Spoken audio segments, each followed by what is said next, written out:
O Tribunal Regional Eleitoral de Mato Grosso recebeu até o dia 22 799 denúncias relacionadas a crimes eleitorais. É a função da Justiça Eleitoral averiguar denúncias e combater ações criminosas. Quem está à frente desse trabalho durante as eleições é a corregedora do TRE, a desembargadora Maria Helena Gargaglione Povas. Ela propõe mudanças profundas no sistema eleitoral. E é com ela que eu converso agora ao vivo aqui no Jornal da Manhã. Bom dia, obrigado pela sua presença aqui com a gente. É um prazer estar aqui com todos. Lembrando, isso aí é resultado daquele aplicativo que vocês adotaram aqui no TRE em maio, o tal do Pardal, é isso? Isso, entre outras denúncias, né?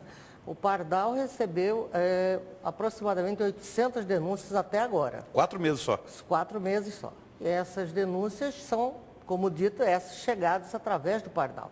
Isso não significa dizer que não tenhamos recebido outras denúncias no sistema antigo, diretamente a ouvidoria, enfim, por outros meios. O que mais tem, o teor dessas denúncias seria o quê? Compra de votos, abuso de poder econômico, aliciamento do eleitor, enfim, passa por tudo que você imaginar. Essa ferramenta, o eleitor tira foto, filma, grava e manda para vocês o TRE, é isso? É uma ferramenta eu diria, de alta capacidade, e especialmente, eu diria também, para inibir aqueles... Não, talvez hoje ela não tenha tido alcançado ainda o tamanho e a grandeza dela, mas com o passar do tempo, o candidato vai percebendo que ele terá em cada esquina um fiscal.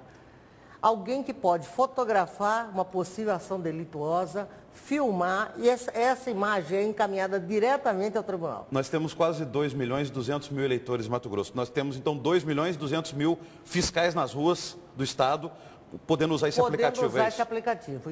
E a pessoa pode ou não se identificar.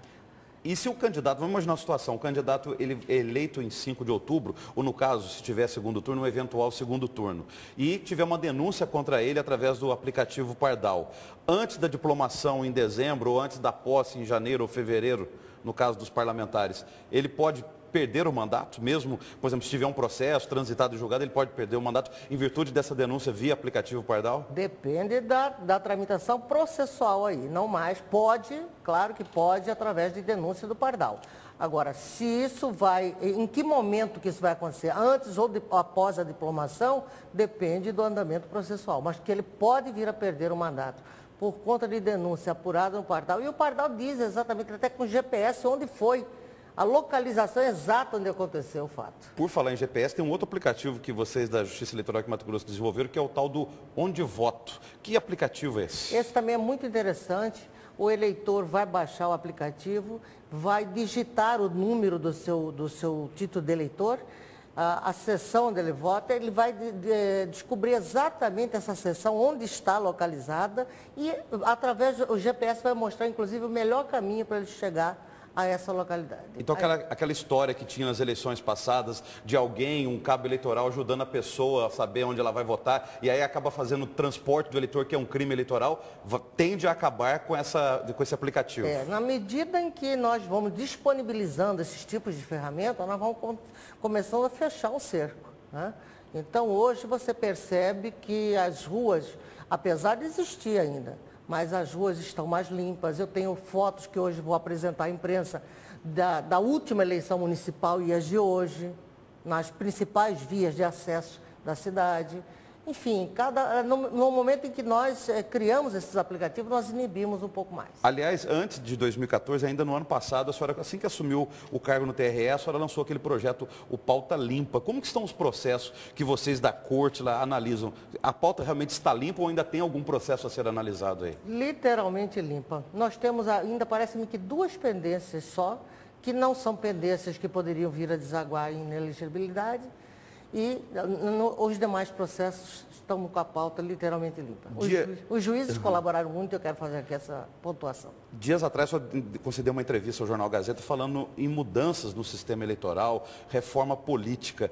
Vamos pegar essa questão dos pedidos de registro de candidatura, pensando já nas futuras eleições. Esse processo não poderia ser, por exemplo, no primeiro semestre, antes do início da campanha eleitoral, ou seja, as convenções serem no início do ano, porque a gente percebe o seguinte, a campanha começa e o eleitor eleitor e os próprios políticos não sabem quem é candidato ainda e quem não é, ou seja, os registros de candidatura ainda estão sendo analisados pela Justiça Eleitoral. É bom que a classe política entenda que parece que essa eleição está sendo um laboratório. De certa forma, o feitiço está voltando contra o feiticeiro, digamos assim.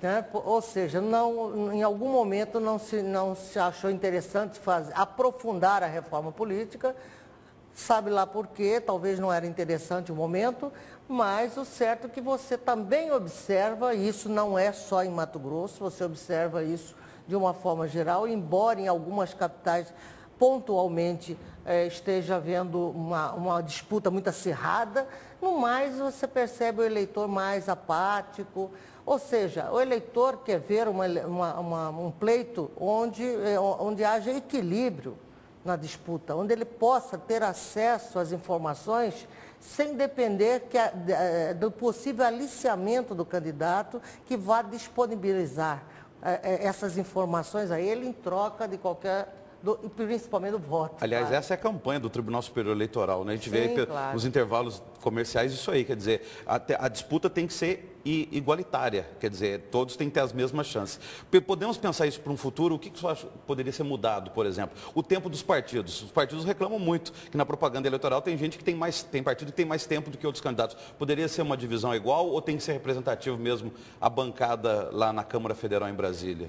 Talvez a representatividade seja um fator que precisa ser considerado. Mas o certo é que não se pode mais empurrar essa reforma e nem fazer um arremedo de reforma. O que se precisa é repensar mesmo o processo político, de que forma o pleito,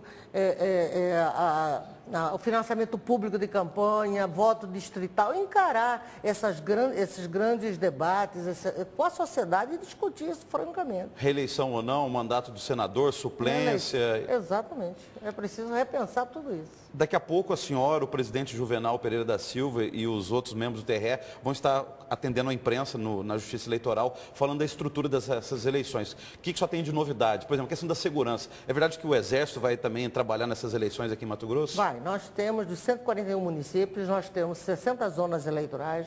Dessas 60 zonas eleitorais, nós temos 32 zonas em aldeia indígenas. E, portanto, nós pedimos essa colaboração, porque, não obstante o fato de termos os nossos colaboradores contumazes, que é a Polícia Civil, Polícia Militar, Polícia, em especial a Polícia Federal, essas organizações, elas têm deficiência no seu quadro. E como tudo de resto, as demais instituições. Então, nós precisávamos também que o Exército nos ajudasse. E foi disponibilizado isso, o TSE disponibilizou, o ministro Gilmar Mendes entendeu a necessidade e nós estamos contando com mais esse aparato. Muito obrigado pela sua presença aí ao vivo. Eu agradeço. Há uma semana das eleições aí. Obrigado. Obrigada.